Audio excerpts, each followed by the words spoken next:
Introducing an episode of The Twilight Zone, more than half a century ago.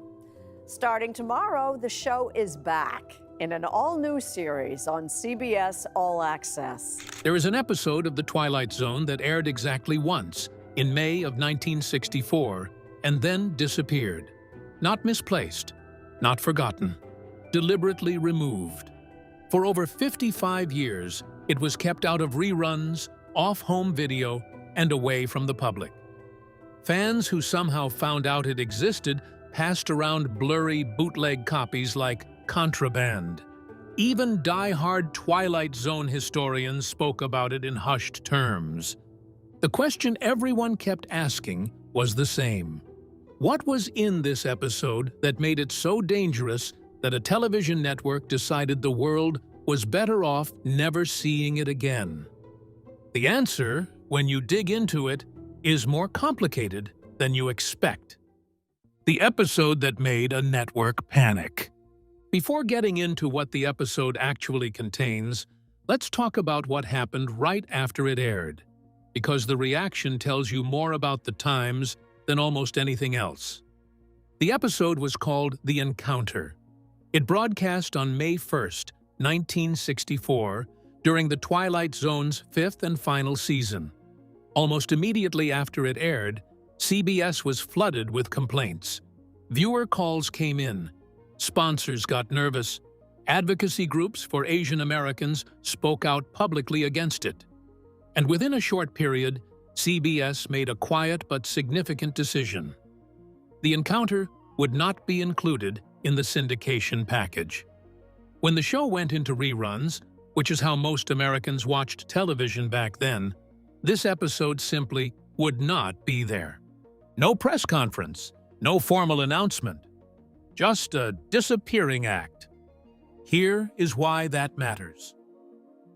Syndication was everything in the 1960s and 70s. If an episode was not in the syndication package, it might as well not exist. Cable did not exist. Streaming obviously did not exist. Home video was barely a concept. If an episode did not air in reruns, most people would never see it again. And that was precisely the point. The Encounter stayed missing through the entire original syndication run of the show. It was absent when The Twilight Zone went to cable. It was left out of VHS releases and early DVD collections. For over 5 decades, this episode existed in a kind of television purgatory. Some fans were not even sure it was real. The ones who had seen it on its single original broadcast carried the memory of it like a secret they were not supposed to have. So what was actually in it? The Encounter is a bottle episode, which means it takes place entirely in one location with a very small cast. In this case, it is a single attic. 2 characters. No special effects. No monsters or aliens or time travel machines. Just 2 men, a closed space, and a conversation that keeps getting worse. One of the men is a white World War II veteran named Fenton, played by Neville Brand. He is going through old belongings in his attic and comes across a samurai sword, a trophy he took off a Japanese soldier he killed during the war. The second man is a young Japanese-American named Arthur, played by George Takei in one of his earliest television appearances. Arthur shows up looking for yard work. Fenton invites him up. They start talking. That conversation is where the episode earns its reputation. As the 2 men drink and talk, the story slowly starts pulling apart everything that seems stable. Fenton seems friendly at first, but cracks begin to show. He starts talking about the war in ways that reveal real darkness. He admits things he has never said out loud. Meanwhile, Arthur begins acting strangely around the sword. He stares at it. He says things that seem like they come from somewhere deep and unresolved. And then he reveals something about his father that changes everything. He says his father was a spy for Japan who helped plan the attack on Pearl Harbor. That single detail is what sent CBS into panic mode. Because in 1964, that kind of suggestion about a Japanese-American character was not just uncomfortable. It landed in the middle of a wound that had never healed. Over 120,000 Japanese Americans had been forced into internment camps by the United States government after Pearl Harbor. They had done nothing wrong. They were locked up because of their ethnicity, and the government had never properly acknowledged it. To air an episode where a Japanese-American character confirms that his father betrayed America felt, to many people at the time, like it was justifying those internment camps. And that was something CBS was not willing to defend. The man who lived the history he was performing.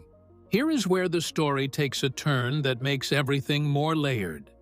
George Takei, the actor who played Arthur in The Encounter, was not just playing a Japanese-American man dealing with the aftermath of World War II. He had actually lived it. When George Takei was 5 years old, soldiers came to his family's home in Los Angeles. His parents were given days to pack whatever they could carry. Then the family was taken to an internment camp. Takei has spoken about this throughout his life. He remembered the camp. He remembered the guards with guns. He remembered being a small child who did not understand why his family had been taken from their home and watching his parents try to stay calm in a situation that was not calm at all. He remembered the barbed wire. His family was American. His parents had been born in the United States. None of that mattered. After the attack on Pearl Harbor, the United States government decided that Japanese Americans could not be trusted.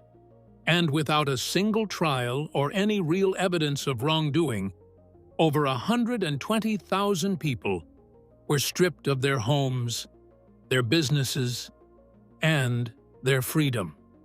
So when Takei stepped in front of the camera to play Arthur, a Japanese-American man carrying the weight of his father's alleged betrayal, it was not a performance from a comfortable distance. It came from somewhere personal and painful. The character's shame, his anger, his complicated relationship with a country that had both imprisoned him and asked him to identify with it, all of that had real roots. Serling knew exactly what he was doing by casting someone with that history. He did not want a sanitized performance. He wanted something that felt true, even if it was uncomfortable to watch. And here is where the episode gets genuinely complicated in a way that most people miss. The Encounter is not a story where one person is clearly right and the other is clearly wrong. Fenton, the white veteran, is not portrayed as a hero. He openly admits he may have killed an unarmed soldier during the war.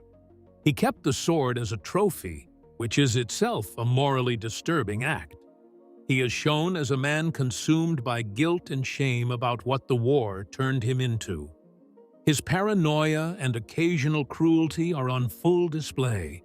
At the same time, Arthur is not a straightforward victim. His claim about his father may or may not be literally true. Serling never tells us. What Arthur might be expressing is something more metaphorical, the feeling of growing up as a Japanese American who was taught by the country he lived in to doubt himself, to carry guilt for things he had nothing to do with, to feel like a suspect in his own home. Neither man is given a clean exit from the story.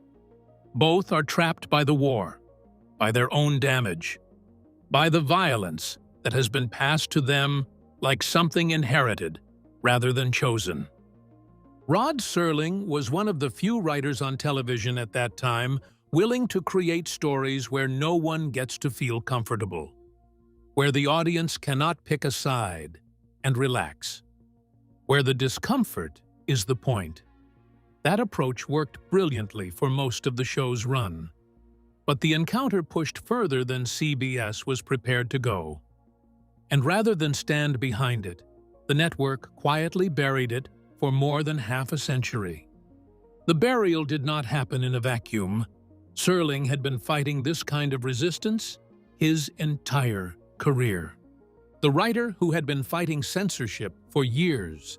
To understand why the encounter getting pulled was such a significant moment, you have to understand who Rod Serling was before the Twilight Zone existed and what had already been done to his work.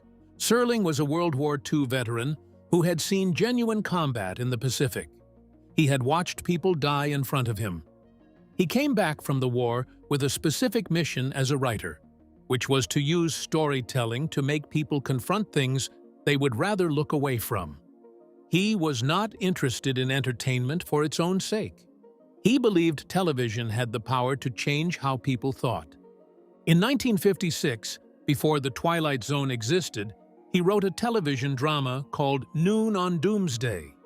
It was meant to be about the murder of Emmett Till, a 14-year-old black boy from Chicago, who was killed in Mississippi.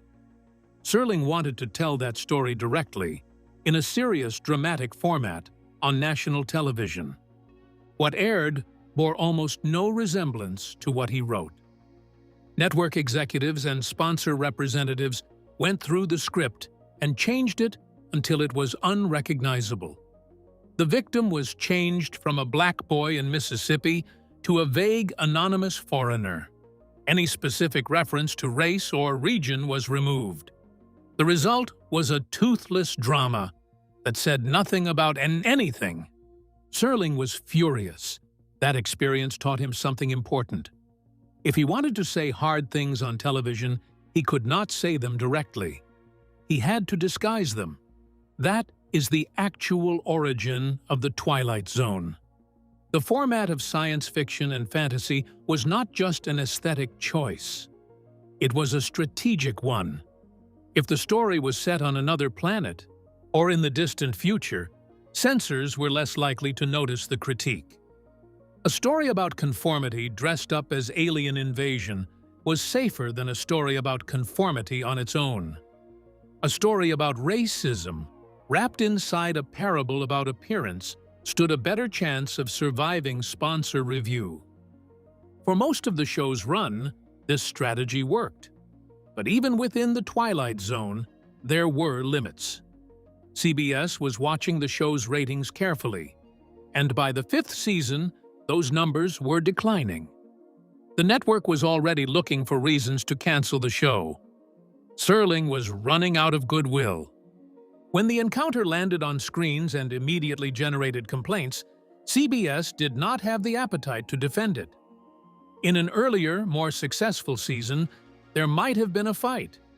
In 1964, there was just a decision to quietly remove it. What is worth noting is how little Serling could do about it. Once an episode aired and was handed over to the syndication machine, the writer had very limited say over what happened next. The story was out. The controversy had landed, and the episode disappeared. Serling died in 1975, 11 years after the encounter aired. The episode was still banned when he passed away. He never saw it restored. He never saw anyone officially defend it. He never got the acknowledgement that what he had made was not dangerous propaganda, but honest, challenging art. That acknowledgement took another 4 decades to arrive. How it finally came back, and what happened next. For most of its buried existence, the encounter was not completely invisible to everyone. It existed in the memories of people who had caught it on its single broadcast. It appeared in discussions among serious Twilight Zone fans who had done their research. Occasionally, someone would surface a grainy, recorded copy, and word would pass through collector communities like a rumor. But there was no official version available, no legal way to watch it, no acknowledgement from CBS or any of the rights holders that the episode even existed in the way it did. Pattern interrupt. Here is a detail that most people never hear about this story. While the episode was buried in the United States, it continued to air in other countries. Some international markets that had licensed the Twilight Zone syndication package included the encounter without fully understanding its complicated American history. So while American viewers were told the episode did not exist, audiences in certain other countries were watching it on regular television rotation. The controversy was specifically American. The ban was specifically American. The episode itself was airing around the world the whole time. The official American return came in 2016. The Sci-Fi Channel, which had acquired rights to air a full Twilight Zone marathon over New Year's Eve, announced it would include the encounter in the broadcast lineup. No editing, no added disclaimers at the beginning, just the original episode, finally airing in the United States again after 52 years. The response was immediate and split almost exactly down the middle. Longtime fans who had been searching for the episode for years watched it with a combination of relief and genuine emotional impact. Many said it was one of the most powerful episodes in the entire series. Critics and academics who had written about the show without ever seeing this episode finally had access to what they had been theorizing about. But there was also renewed criticism. Some viewers felt the portrayal of Arthur's father as a spy was still irresponsible, regardless of context. Some argued that the episode's ambiguity, which Serling intended as a strength, actually created room for harmful interpretations. The debate that had gotten the episode pulled in 1964 did not simply dissolve when it came back. George Takei, by 2016, had become one of the most recognizable advocates for Japanese-American history and civil rights in the country. His social media presence, his public speaking, and his work promoting the story of the internment camps had made him a significant cultural voice. He spoke about the episode with a kind of complicated honesty. He acknowledged the controversy. He also defended Serling's intention, describing the writer as someone who genuinely believed in confronting painful truths rather than smoothing them over. The episode's return coincided with a growing national conversation about how America tells its own history, about which stories get kept and which get quietly removed, about who decides what is too uncomfortable to preserve. The encounter arriving back at that exact moment was not planned, but the timing made it feel almost inevitable. The question the episode had been asking since 1964 had not gone away. America just needed 52 years to be willing to hear it asked again.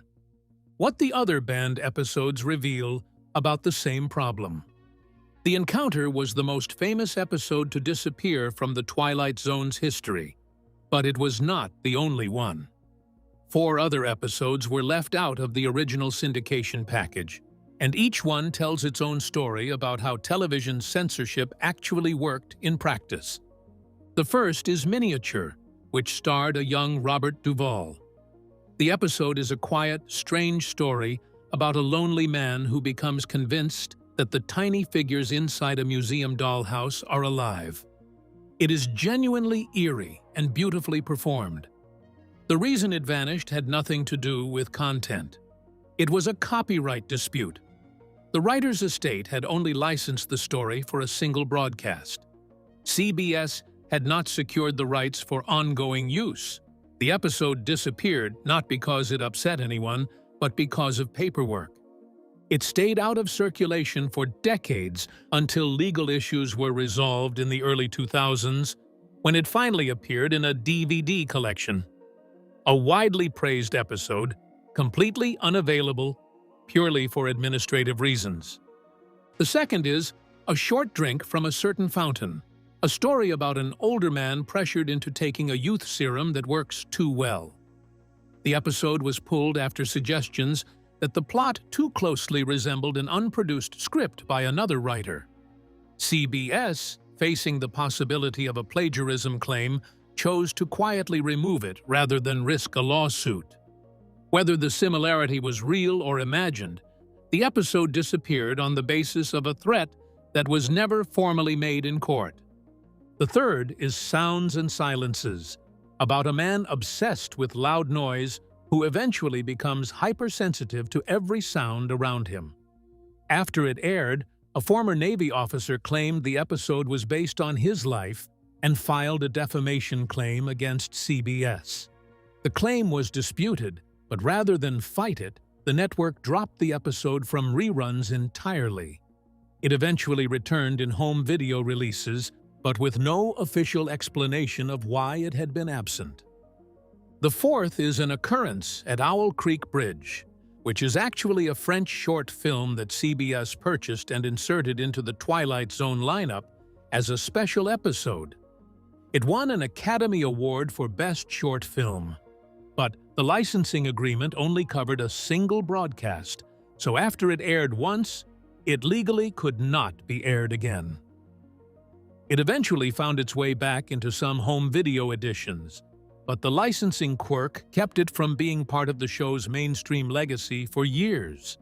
What these 5 episodes, including The Encounter, have in common is not the reason they were removed, but the result.